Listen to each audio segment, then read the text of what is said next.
Hello, everyone. My name's Catherine J, and I'm really honoured to be here today with Violet Langan.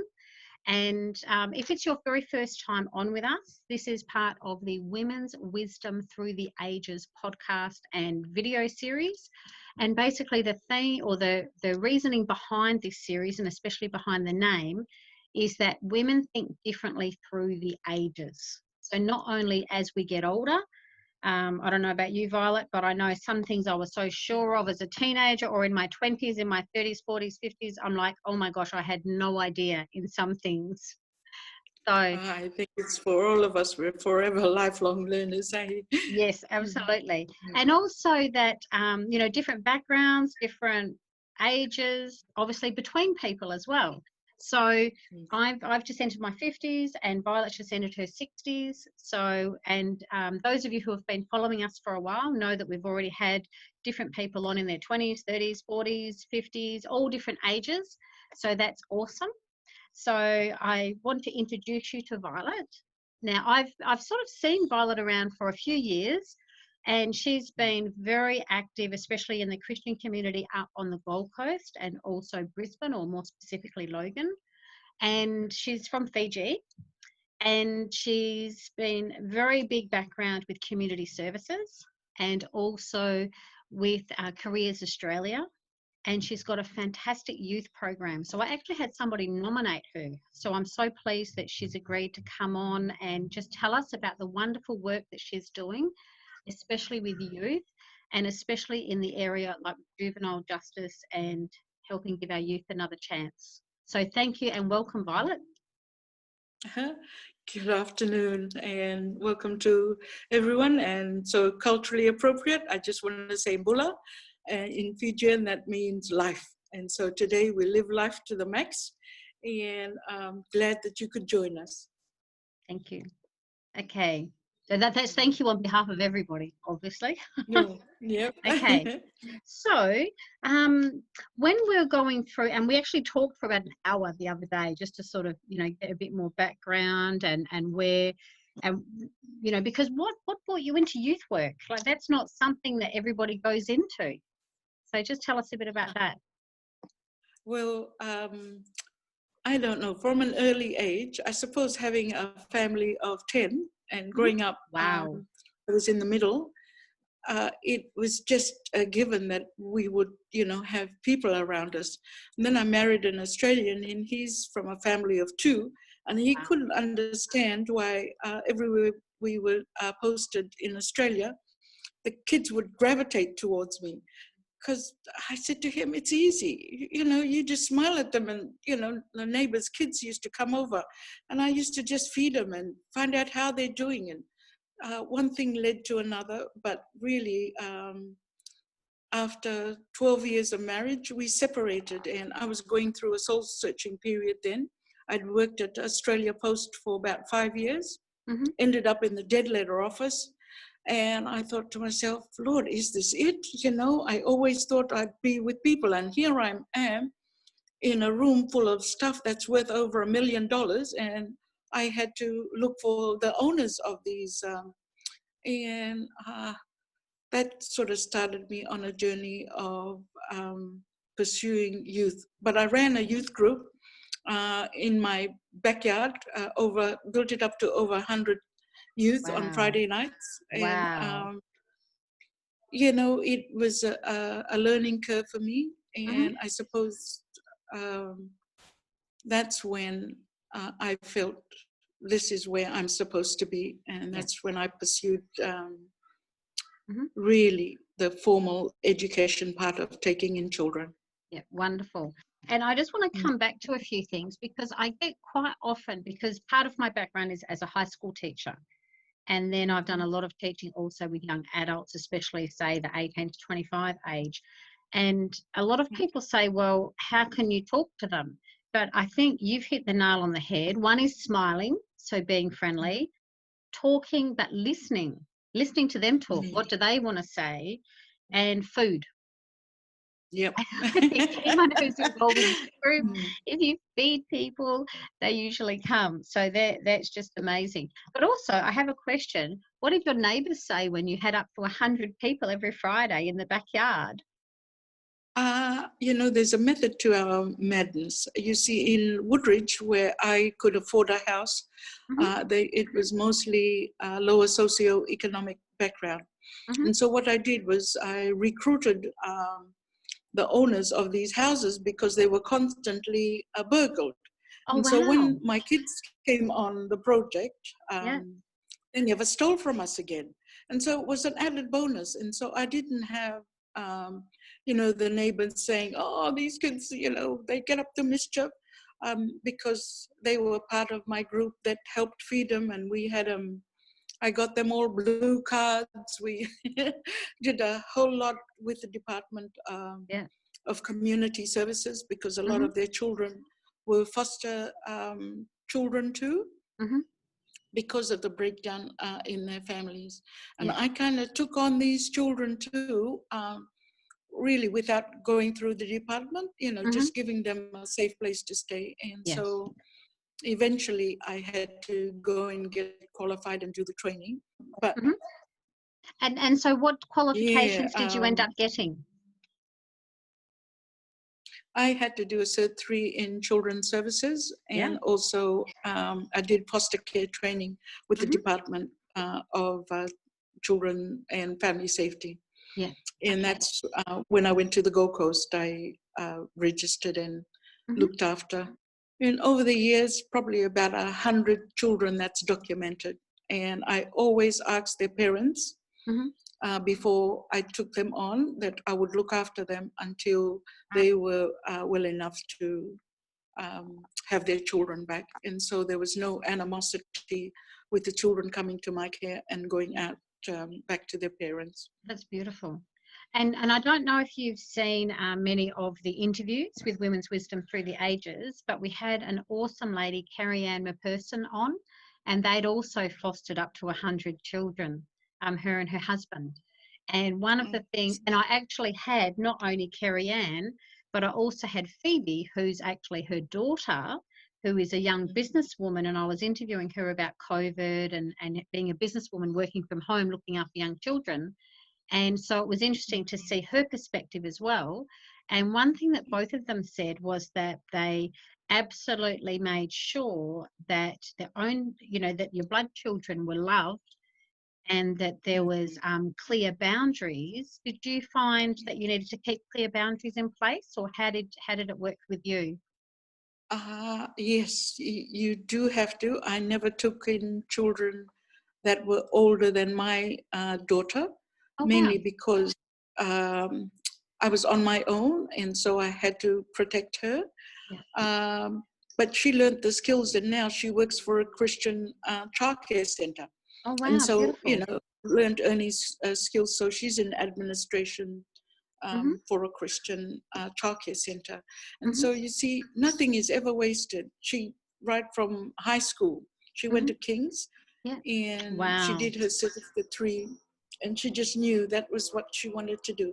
Yeah. And so I've been very blessed in that way. Yeah. And for those people who don't know the Gold Coast, can you tell us a little bit about King's? Because I've met some students that have been to King's, and wow, the children that come out of that school. So and you were also involved with a few other different aspects of King's. Can you just tell us a little bit about that? Well, King's agenda is you train up a child in the way they should go. And when they get old, they will never stray far from it. Yeah. So their form of creating better citizens is to build schools, because the hand that rocks the cradle rules the world. And so we know in whatever they do, they set up campuses. They're up to about 5 now. They're, they go in and do the early child care, the years, preschool, grades 1 and 2 and 3, and then they start building the foundations all the way up to secondary education. But they also have a community center, which is where, we do the community outreach work from. And I was blessed and privileged to start the journey with Pastor Russ Harmon, who's now the head chaplaincy for Surf Life Saving Australia. Oh, wow. And so yes, so that's King's. Mm-hmm. The students are taught, the Word of God, Mm-hmm. but on the whole, they turn out to be well-rounded, very, very, in some ways, they know the plans and purposes for their lives Yeah. as they learn. Yeah. And Yeah. for me, I was grateful as a single mom, having the school help teach and train. And Pastor Michael Shambrook, he was an awesome man of God that sort of took on my daughter. When anything happened, I could speak to him, and he was wonderful. He actually did the service for my daughter when she was when she got married.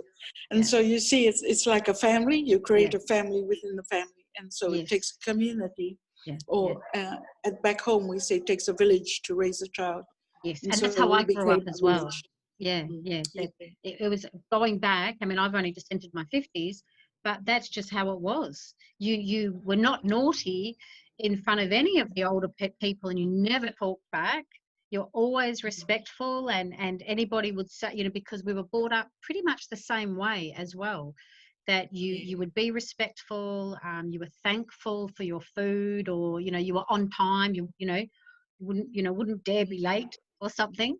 But also, you're very welcome to give a plug, because there's a few people like myself would say where you used to work, right next door to King's, has one of the best op shops on the Gold Coast. So even visitors might like to go there. Do you want to give them a bit of a plug while you're there? Yes, Shirley, beautiful Shirley, Pastor Shirley. She runs the op shop with her daughter Alana, and Alana's very creative, and they just run a wonderful opportunity shop at the King's Community Connect there, next door to the school and the church. Yep, beautiful. And there's also, like, that one also does the food outreach and food parcels. Is that right? Yes. Yeah, yeah. They do that, and they make meals up and feed the homeless. Yeah. So you had a lot of background in that, and I know when we were talking, last week, you were saying that you were seeing children as young as 10 getting caught up in the juvenile justice system, which has led you to where you are now. Coming from that background, it's just so obvious that you would step into this role. So can you let the people that are listening tell us what you're doing now? There comes a time in life where you hit 60 and you think, oh, I'm going to retire now. Well, I kind of refired. Yes. Because, to take a risk, you must do something different. And it was risky. But I had, when you go, to a youth detention center and you see these kids are locked up, it does something to you, not only as a mother, but as a grandmother. And I just said, Lord, this cannot happen. And he just says, well, you've got the answers. You've learned, how to go about it. And so, we did our research work. We put a business plan together. And we hit the ground running.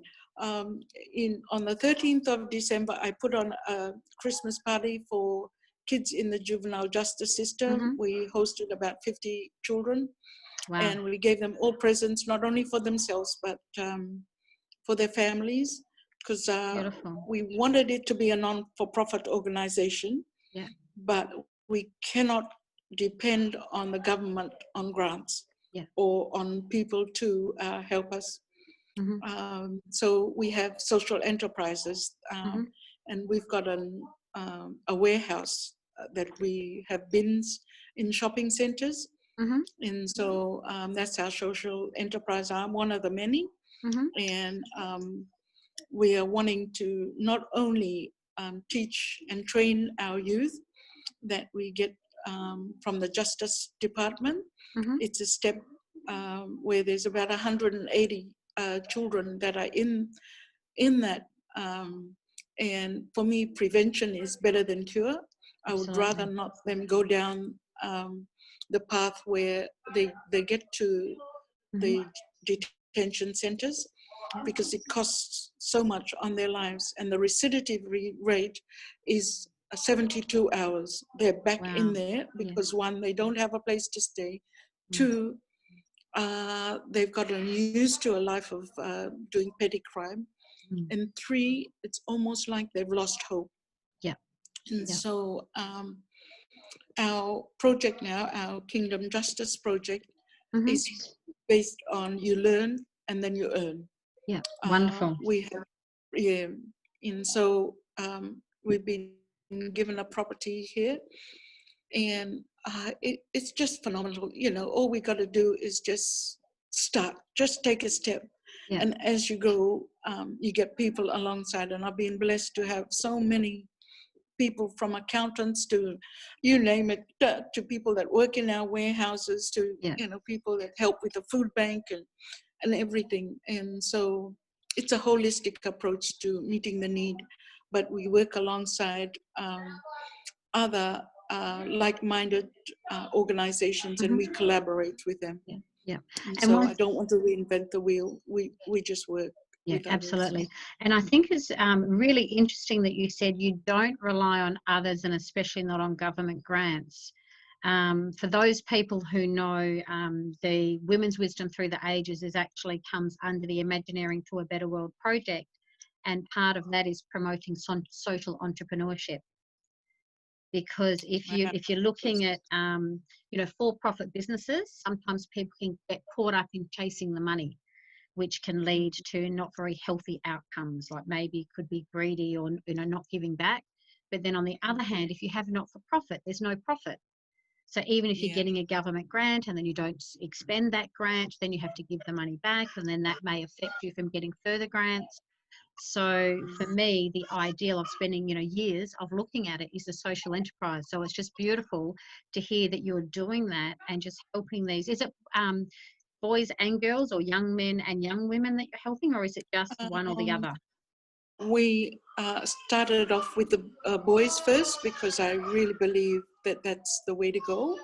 Our men shape the future of our families and communities, and so I felt it, because they were more of the boys that were not reaching their full potential, and so they disengaged from school more than the girls do. I don't know, I've asked them, and a lot of it is lack of fathers in the homes. That was going to be my next question. It's just huge. So, and you mentioned there's a lot of people helping you. Do you actually have other men coming along and helping mentor the younger men to become, you know, wonderful, good citizens? Do you have that side of it as well? Yes. Oh, I've got the best. I've got Mana mentoring. They are university graduates. Because I've worked in the field of health and mental well-being, and you meet a lot of people that specialize in different areas. And so I've even got pastors that do planting, and they're what do you call it, farmers. And so they come on board to do boys to men, because they want to teach their men to actually go out there and plant some vegetables, especially at this time where there's no jobs.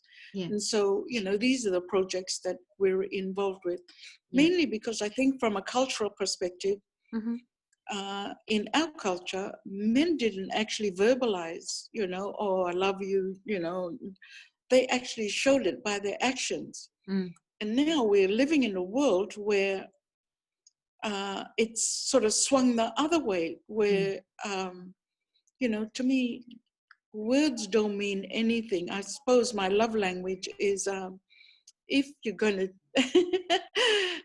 say you love me, do something.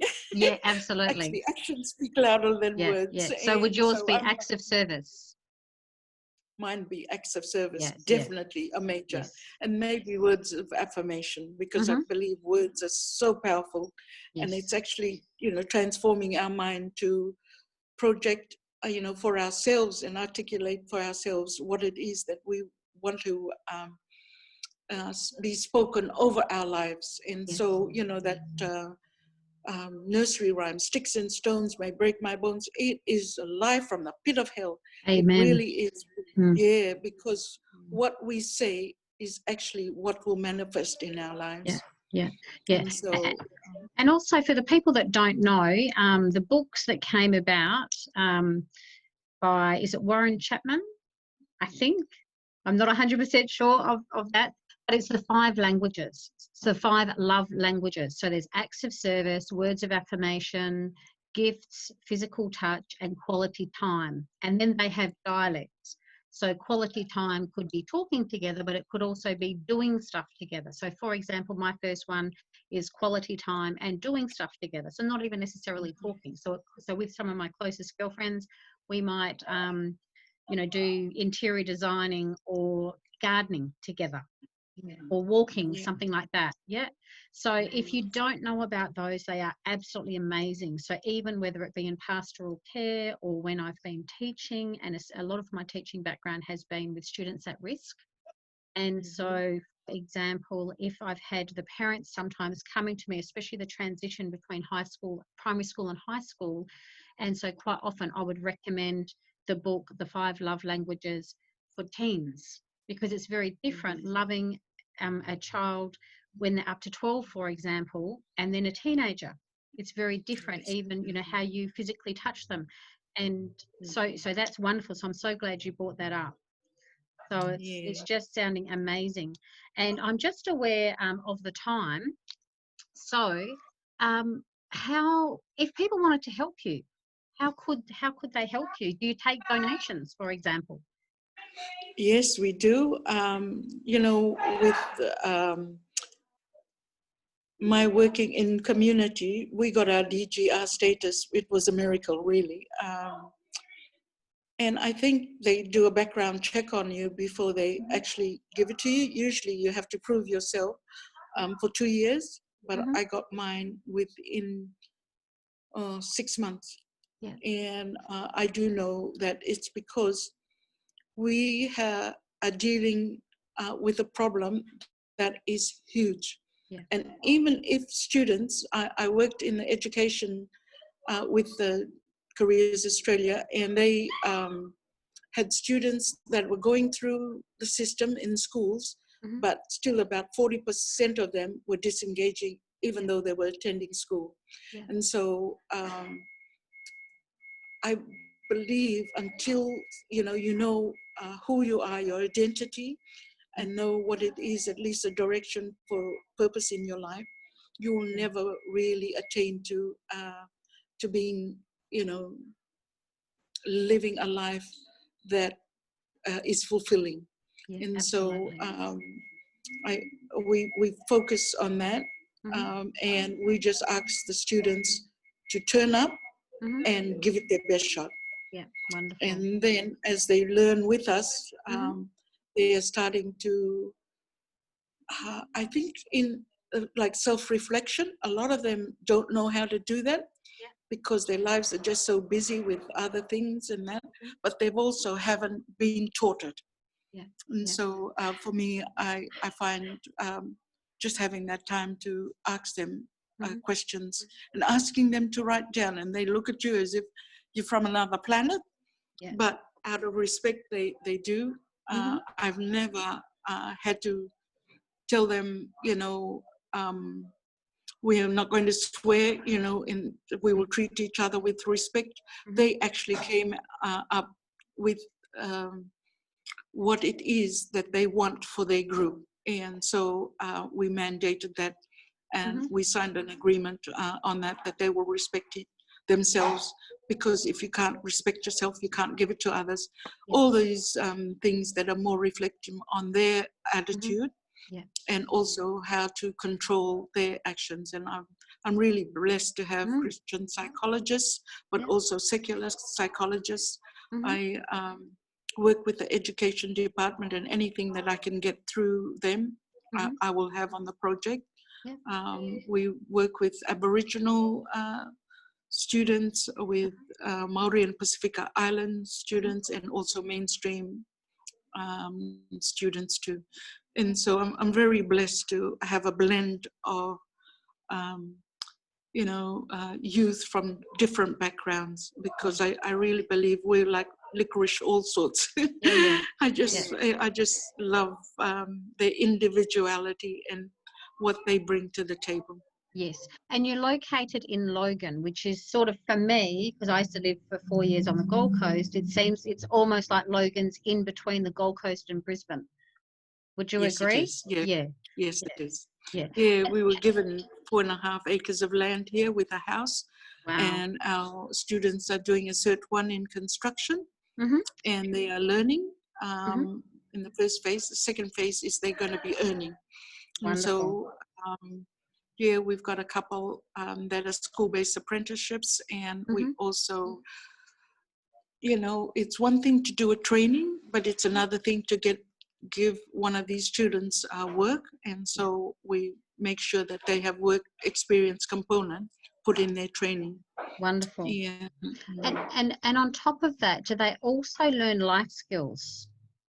Yes, cooking. Oh, wonderful. Just the basics. Yeah. Yeah, we get, I've got Oz Harvest that just pulled up with their truck, and I've got volunteers outside getting all the food, to be given out to the students and their families. Yeah. And so, yeah, Beautiful. I'm very blessed to have a team of volunteers. But like everything, there's always a need, for more finances. But really, I'm just so blessed to be able to just share the vision, because I believe when you have vision, you will have provision. Yeah. It'll hit someone will always want to help when they hear about what we're doing, and it's amazing. Even in the retirement home, Mm-hmm. I've got the old people since the COVID hit. They haven't come out for their protection, but they usually come out and they help me with the food or with the clothes, and so it's open to whosoever's. And if you can't, I could send you out our account where we get the donations in, because I believe we've got to help our own young people here before we can help overseas, even though I help back home in Fiji. You got to start in your own backyard first. Yeah, absolutely. Yeah. So just sort of rounding out, because I'm aware we're sort of around the half-hour mark now, and I'm just aware it's so we're just so to those people who are watching or listening, we're just so grateful that you've come on, because as you know, one of the things we try and do is just bring the inspirational women, of which Violet is an amazingly inspirational woman. And also, but it's so important and so wonderful to hear that you're working with such a wide network, because to me, like you said, there's no point reinventing the wheel, but when we work together, that's when we can really make a difference. So, yes. And just before, and just before we finish off, what sort of words of wisdom, like especially if you, I would imagine that there would be some people, whether they've got young ones, either their own children or nephews and nieces, or teachers or people who are around youth. What sort of advice or hope could you give them who are dealing with youth who are maybe feeling, oh my gosh, is there hope? What would you like to share for that? I just believe that every day is a gift, and it's what you do with that day. A smile sometimes is awesome. But I always say to the kids, get a job or do work that you love to do. Because chances are, when you've done that job, it'll be really satisfying when you get paid for it. Because I've worked on the other spectrum, working and feeding kids from university. My nieces went to Bond University, and I met a lot of students, and they are studying subjects that they hated. They didn't want to be in it, but because they had to please their parents, and that was what the money was bringing in, they concentrated on that. And they were so miserable, and I thought, my goodness, what a way to live.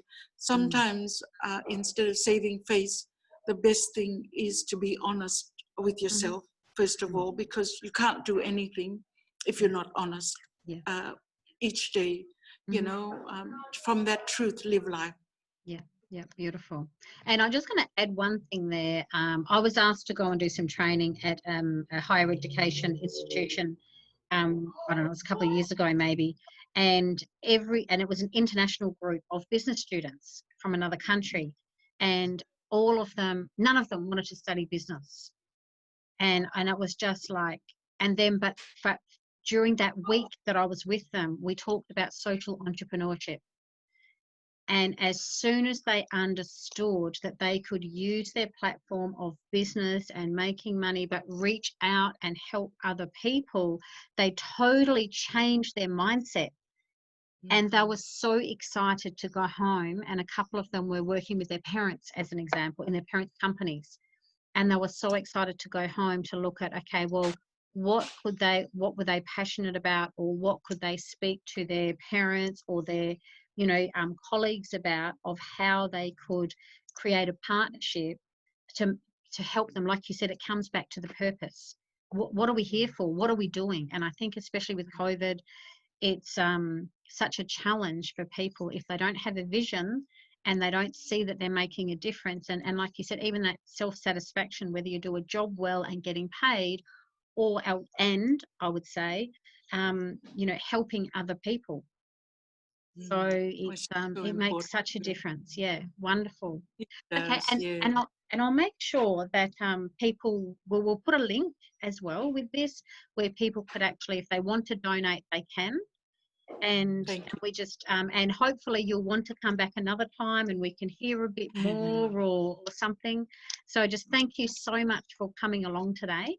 So you've been listening to Violet Langan, and we just honour you for all the wonderful work you're doing with the youth up there, and especially, it's such an interesting area around Logan, and it's just so wonderful to hear that you're working within the existing network and really making a difference there.